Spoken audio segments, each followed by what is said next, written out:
نیاز فتح پوری اپنی کتاب من و یزدہ میں جو نام نہاد حق و باطل کا ایک تنازع صدیوں سے مسلمانوں کے اندر چلتا چلا آ رہا ہے، شیعہ سنی نزاع، اس کی نامعقولیت کو ایک بڑی خوبصورت مثال سے سمجھاتا ہے۔ وہ کہتا ہے ایک آدمی ہے اور اس کے 2 لڑکے ہیں۔ اچھا، وہ آدمی اس کے گھر اس کے دوست احباب آتے جاتے رہتے ہیں، اس سے ملتے ہیں، سلسلہ چلتا رہتا ہے یہاں تک کہ وہ آدمی ایک دن مر جاتا ہے۔ اب اس کے مرنے کے بعد اس کے بچوں کے درمیان یہ بحث چھڑ جاتی ہے کہ جو لوگ ہمارے باپ کے پاس آتے تھے ان میں کون ہمارے باپ کے ساتھ مخلص تھا اور کون تھا جو مخلص نہیں تھا بلکہ اپنے مطلب و مفاد کے لیے آتا تھا۔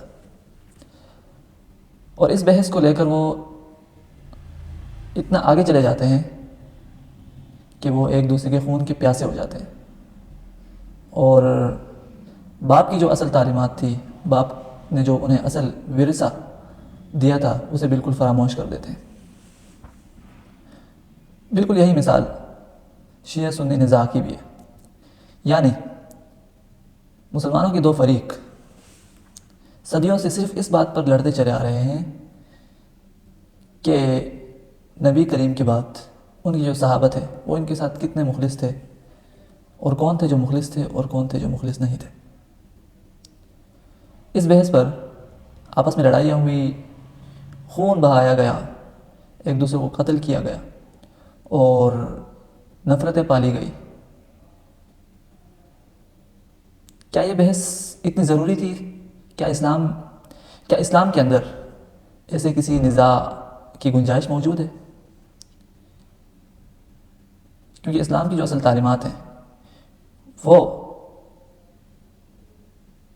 اس حوالے سے ہے ہی نہیں۔ اسلام حق و باطل کا فیصلہ جو ہے وہ اس معیار پر کرتا ہی نہیں کہ کون جو ہے نبی کریم کی بات ان کے ساتھیوں کو مانتا ہے، درست مانتا ہے یا غلط مانتا ہے، بلکہ اسلام اپنے ماننے والوں کو چند اصول اور احکام دیتا ہے اور زندگی گزارنے کے طریقے بتاتا ہے۔ کیا جو صدیوں تک جو لڑنے والے ہیں، یہ جو لڑنے والے اس وقت موجود ہیں، یہ اسلام کے احکام کو اور اسلام نے جو ان کو جینے کا جو ایک واضح اور روشن راستہ دیا ہے اس پر عمل پیرا ہیں؟ جو قرآن انہیں ایک اخلاقی زندگی گزارنے کا حکم دیتا ہے، اس اخلاقی زندگی کے مطابق مسلمان زندگی گزار رہے ہیں؟ نہیں، زیادہ تر کہ اگر بات کی جائے تو نہیں، جواب نہیں۔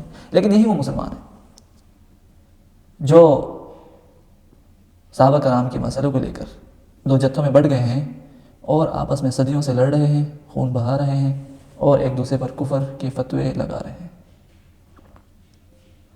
یہ بحث بالکل غیر ضروری اور یہ نزاع انتہائی نامعقول ہے۔